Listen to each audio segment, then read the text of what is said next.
को खुलते ही देखती है अंदर बहुत ही अंधेरा थे। वह उस रोशनी को देखकर धीरे धीरे आगे बढ़ने लगती है। उसके अंदर में काफी सारे डीमन उसके पास आते थे। आगे बढ़कर वह एक लाइब्रेरी में पहुंच जाती है। फिल्म की शुरुआत में एक लड़की को दिखाई जाती है। इस लड़की के नाम सैरा होती है। वह लड़की अपने बहन जूली से बात कर रही थी। वह उनकी पेरेंट्स की यूनिवर्सिटी के लिए जूली को बुलाती है, लेकिन जूली के रिलेशन पेरेंट्स से कुछ ठीक नहीं थे, इसलिए जूली सेलिब्रेशन में आने के लिए माना कर देती है। जूली उसे कहते हैं वह वहां पर जाए, उसके घर से आकर मॉम डैड के लिए फ्लावर्स ले जाए। उसके बाद सैरा अपनी मॉम डैड के घर पर आते हैं। आकर देखते हैं अंदर कोई नहीं थे। तब सैरा सेकंड फ्लोर पर जाती है और इधर वह अपनी मॉम को देख पाती है, जो देखकर सैरा काफी डर जाती है। उसकी मॉम उसकी डैड को छुरी से खून कर रहे थे। यह देखकर वह बहुत ही डर गई थी। फिर उसके मॉम भी अपने ही गला खुद काट लेती है और 1 महीने बाद दिखाई जाता है सैरा अपनी मॉम डैड के घर पर ही थे। उसके पास उसके हस्बैंड आते हैं। इनके नाम निक होता है। इधर सारा को उसकी पुराने कुछ भी बातें याद नहीं थी। उसके दिमाग की स्मरण शक्ति पूरी तरह से मिट गई थी। उसे अपना ही नाम भी याद नहीं थे। निक उसे कहता है कि तुम बैथटब में मिले थे, जहां पर तुम्हारी हैंड इंजरी हुई थी। निक उसके बुरे वक्त में उसके साथ नहीं थे, इसलिए उसे माफी मांगता है। अब वह उसे छोड़कर कहीं नहीं जाएगा और हर पल उसका ख्याल रखेगा। रात होने पर दोनों सो जाते हैं। तब सैरा की आंखें खुलती हैं तो दिखती है उस रूम पर कोई उसके पास आ रहे थे। वह उठकर देखने लगती है। तब वह उसकी मॉम और डैड को देख पाती है, जो कि डिमोनिक फेस में था। मगर यह सब तो उसकी भयानक सपने थी। उसकी आंख खोलने पर देखती है कि निक उसके पास ही थे। वह उसे डॉक्टर की दिया हुआ एक गोली देता है। अगले दिन सैरा देखती है कि निक किसी लड़की से बात कर रहा था और रूम की टेलीफोन पर किसी का फोन आते हैं। वह किसी लड़की की फोन थी। सैरा ने बातें कर रही थी। तब निक आकर उससे फोन छीनकर उस लड़की को डांट के फोन रख देता है। अगले दिन ये दोनों किचन में थे। सारा को अपनी फैमिली के बारे में थोड़ा बहुत याद आ रही थी, तो वह निक से सारा अपनी मॉम डैड और सिस्टर के बारे में पूछती है। निक अब उसे उसको पेरेंट्स की डेथ के बारे में बता देता है। वह कहता है कि आखिरी अक्टूबर को उसकी पेरेंट्स की डेथ हो गई थी, पर सैरा को यह नहीं पता था कि उसका पेरेंट्स मर चुके हैं। सैरा अपने सिस्टर के बारे में पूछती है। निक उसको बताता है कि उसकी पेरेंट्स की मौत की जिम्मेदार उसकी बहन ही है। उसके सिस्टर बिल्कुल भी भरोसे के लायक नहीं है और वह अपनी पुराना बातें को भूलकर अपनी नई शुरुआत करें। अब चेयर में सैरा सो रही थी। उसकी जब आंख खुलती है तब विंडो से दोबारा वह उसी औरत को देख पाती है। उस औरत को निक उसकी देखभाल करने के लिए लाए थे। सैरा जब निक से पूछते हैं तो निक बताता है वह रोज है, वह तुम्हारे केयरटेकर है। अब इसके बाद सैरा शावर ले रही थी। तब उसे कुछ आवाज सुनाई देते हैं। वह डोर को देखती है। वह जाकर डोर को खोलते हैं, पर तभी वहां पर उसके केयरटेकर रोज को देखती है। वह आकर उसे रोक लेती है। वह कहती है कि तुम्हें थर्ड फ्लोर पर जाना माना है, क्योंकि सैरा ने पहले सुसाइड अटेम्प्ट किए थे। वह नहीं चाहती थी कि सारा फिर से ऐसा करे। यहाँ पर सैरा उसे एक क्लॉक के बारे में पूछता है। वह उसे कहती है कि उसने यहाँ पर कई बार क्लॉक की आवाज सुनी है, पर यहाँ रोज उसको साफ मना कर देते हैं कि यहाँ पर कोई भी क्लॉक नहीं है। रोज उसे यह कहती है कि शायद वो उसका कोई वहम होगा। और सैरा इधर निक के पास आती है और उसको उस बैथटब के बारे में पूछती है, क्योंकि वह उसको एक दिन कहा था कि वह उसको एक बैथटब में मिली थी, पर बैथटब तो इस घर में कोई भी नहीं है। तब निक उसे कहता है उसने बैथटब को हटवा दिया। असल में निक चाहता था उसे बिल्कुल भी किसी भी कीमत पर उसके बुरी मेमोरी फिर से वापस ना आ पाए। फिर एक दिन रात में सैरा सो रही थी। तब वह उठकर बाथरूम की तरफ जा रही थी और वह बाथरूम जाकर देखती है अपने खुद को ही एक बैथटब के अंदर में, जो कि वह अपना ही हाथ को काट रहे थे। यह देखकर उसकी आंखें खुल जाती हैं। तब वह दिखती है उसकी आंखों के सामने अपनी सिस्टर और किसी एक व्यक्ति को, मगर यहाँ पर यह भी इसके एक सपना थी। सैरा नींद से उठकर जब विंडो की तरफ देखती है तो निक 2 लोगों को भगा रहा था और वह दोनों वही थे जिसके वह सपना देख रही थी। सारा निक से उन दोनों के बारे में पूछती है तो निक बताता है कि वह तुम्हारे सिस्टर जूली थी। निक नहीं चाहता था कि सैरा जूली से किसी तरह कोई भी संपर्क ना रखें। वह कहते हैं कि वह हमें बिल्कुल ही पसंद नहीं है। फिर एक दिन रात में यह दोनों उस दिन बहुत खुश थे, अच्छे अच्छे बातें भी कर रहे थे। सैरा निक से कहते हैं क्यों ना हम दोनों मिलकर एक नई लाइफ शुरुआत करें, एक नई जिंदगी जिए। यह सुनकर निक भी बड़ी खुश होता है। वह कहते हैं कि इसमें हमें तो बहुत खुशी मिलेगी। सोने के बाद फिर भी सैरा के सपने में जूली आते हैं। वह नींद से उठने के बाद निक उसे कहता है हम यहाँ पर एक छोटी सी डिनर पार्टी रखे हैं और यहाँ पर हमारे सारे दोस्त भी आएंगे और तुम्हें भी बहुत मजा आएगा। इधर उनके केयरटेकर रोज गार्डन में काम कर रही थी और उधर सैरा आकर उसकी मदद करने लगती है। लेकिन यहाँ पर रोज सैरा को बदतमीज से बात कर रही थी और उसे उल्टे सीधे बातें कह रही थी।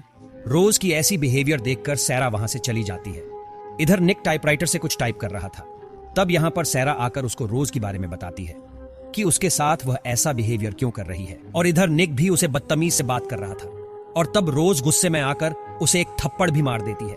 और इसके बाद रात में सैरा उठकर घर की सीढ़ियां से नीचे की तरफ जा रही थी, क्योंकि उसे महसूस हो रही थी कि इस घर में उसके अलावा वहां पर और कोई है।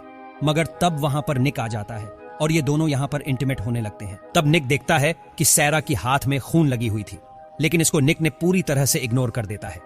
इसके बाद सैरा सो रही थी। तब दरवाजे पर कोई नॉक कर रहा था। वह आकर जब दरवाजा खोलती है तो टॉम नाम की एक आदमी को देखती है।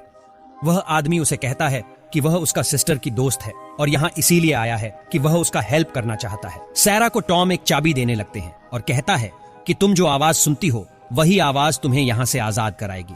सैरा जब वह चाबी लेने के लिए हाथ उठाती है तभी वहां पर निक आ जाता है और वह टॉम वहां से गायब हो जाता है। टॉम के बारे में सैरा निक को बताती है, मगर तब निक उसे कहता है कि वह तुम्हारी एक वहम होगी। निक उसे अपनी बातों में उलझाकर एक रेड कलर की कपड़े देकर कहता है कि तुम कल रात की पार्टी में इस ड्रेस को पहनोगी, तुम्हें बहुत ही अच्छा लगेगा। इसके बाद उसे एक नाइटमेयर आती है। इससे वह अपने डैड, मॉम और उसके सिस्टर को देख लेती है। वह एक स्टोर रूम पर आकर उसके पुराने कुछ फोटोज को देख पाती है और वहां पर उसे एक किताब भी मिलते हैं। किताब में से उसे एक चाबी मिलती है, उसे ले लेती है। फिर उसे वही टॉम को दिखाई देती है। टॉम आकर उसके गला दबाने लगता है और कहता है कि पहचानो तुम कौन हो, लेकिन निक उसे नींद से उठा देता है। असल में सैरा यह भी एक बुरा सपना देख रही थी। जब निक उसे शांत करने लग रहा था तब सैरा फिर से वही चाबी को देख पाती है और वह उस चाबी को वहां से उठा लेती है। सैरा फिर से उस गार्डन पर आती है और उसके साथ रोज भी थे। यहाँ पर रोज पहले बार की तरह इस बार भी उसे बदतमीज से बात कर रही थी और निक के बारे में भी उल्टा सीधा बातें कह रही थी। यह सुनने के बाद सैरा उसे काम से ही निकाल देती है। वह जाने की बात सारा इधर अकेले ही थी। तब वह यहाँ पर एक पौधा को देख पाती है और उसे वह जब निकलती है तो उसकी जड़ के साथ किसी की इंटेस्टिन को देख पाती है, जिसके बाद वह काफी डर जाती है और उसके मुंह से कुछ चीज निकल रहे थे जो कि पूरे ब्लैक थे, लेकिन कुछ ही देर में वह सब गायब हो गए थे। इसके बाद वह नहाने के समय निक को सब कुछ बता रहे थे, मगर निक कहता है कि उधर तो कुछ भी नहीं है, मैं गार्डन से चेक करके आया हूँ। इसके बाद सैरा उस पार्टी में जाने के लिए तैयारी कर रही थी। तब निक आकर सैरा को उसका पिल देने लगता है। सैरा जब तैयारी होकर नीचे में आ रही थी तो यह सब लोग उसे ही देखते ही रहते हैं। उसे बहुत ही अच्छी लग रही थी उसके रेड ड्रेस में। नीचे आने के बाद निक उसे उसकी सारे दोस्तों के साथ इंट्रोड्यूस कराता है और इधर और भी एक लड़की थी जो कि उसके केयरटेकर रोज। असल में रोज ने इस पार्टी का डेकोरेशन और बाकी का मैनेज रोज नहीं किया था। सैरा इधर काफी खुश थे, लेकिन रोज को यहाँ पर देखने के बाद वह थोड़ा गुस्से में आ जाती है। इस खाने में सुअर का मांस थे। निक तब यहाँ पर सुअर का मांस के साथ इंसानी मांस की तुलना करने लग रहा था। मनुष्य का मांस का बातें करता रहता है। यहाँ पर यह लोग कुछ अजीब तरह से हंसने लग रहा था। अब यहाँ पर सैरा को टॉम दिखाई देती है। सैरा बार बार टॉम की तरफ ही देख रही थी। टॉम उसे उस चाबी के बारे में कुछ कहने की कोशिश कर रहा था। रोज सैरा को ड्रिंक देती है और उस ड्रिंक में एक पील को डाल देती है। इधर निक यह सब कुछ देख रहे थे, मगर तब भी वह कुछ नहीं कह रहा था। सैरा के पास वह बैठा हुआ आदमी उसे गलत सोचकर उसे छूने की कोशिश कर रहा था। सैरा उसे ऐसा करने के लिए माना करती है, वह फिर भी नहीं सुन रहा था। तब एक चम्मच लेकर उसके हाथ में स्टेप कर देती है। यह सब लोग वह सब कुछ देख रहा था, मगर फिर भी कुछ भी नहीं कह रहे थे। यह लोग सब हंसने लग रहा था।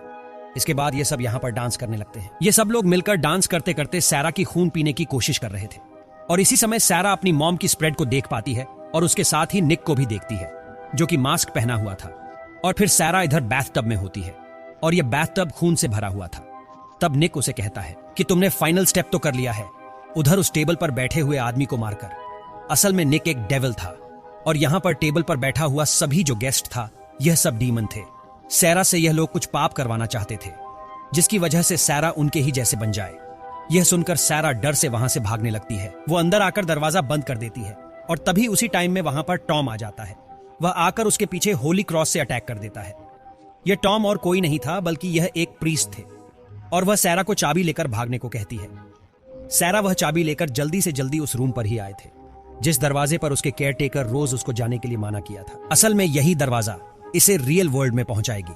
सैरा इतने दिन इस डेविल की वजह से यहाँ पर वह एक गोस्ट वर्ल्ड में थे, जो कि निक ने उसे ऐसा करके रखा था इस घर में। इस दरवाजा को खुलते ही देखती है अंदर बहुत ही अंधेरा थे। वह उस रोशनी को देखकर धीरे धीरे आगे बढ़ने लगती है। उसके अंदर में काफी सारे डीमन उसके पास आते थे। आगे बढ़कर वह एक लाइब्रेरी में पहुंच जाती है जहां पर उसे निक मिलते हैं। निक उसे बातों बातों में फंसाने की कोशिश कर रहे थे। सैरा नीचे की तरफ देखती है तो उधर टॉम भी खड़ा था। टॉम उसे नीचे आने के लिए कह रहा था, मगर निक उसे ऐसा करने के लिए माना करता है, उसे बातों में उलझा के रख रहा था। तब यहाँ पर सैरा को सब कुछ पता चल जाती है। उसके मॉम उसके डैड को मारकर उसकी जान क्यों ले लिए थे। उसके मॉम यह सब जानबूझकर नहीं किया था। असल में उसे उस डेविल यानी कि निक नहीं करवाया था। और तब टॉम निक के ऊपर होली वाटर फेंक देता है, जिससे कि निक का फेस जल रहा था और उस टाइम सैरा विंडो से नीचे गिर जाती है।